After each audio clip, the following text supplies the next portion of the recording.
Es evidente que las consecuencias humanas y económicas de esta pandemia están siendo verdaderamente graves en Euskal Herria y nuestro temor es que aún van a ser más graves.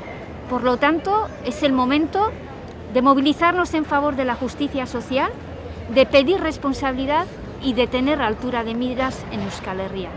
Consideramos que en el centro de las medidas económicas y políticas que se tomen en torno a la pandemia se tiene que poner a la sociedad, a la mayoría social y la sostenibilidad de la vida.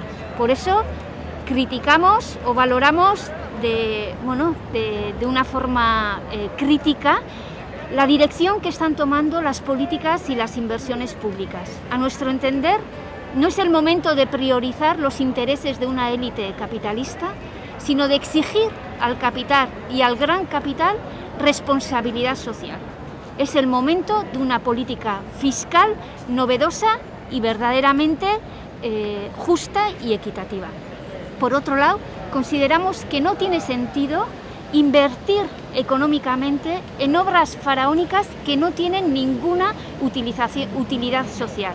Es el momento de invertir en servicios públicos, de asegurar una buena cobertura social a aquellos sectores y a aquellas personas que están sufriendo de cerca las consecuencias de esta pandemia y de realizar una política de empleo novedosa, estratégica y que ponga a este país ante los retos del siglo XXI.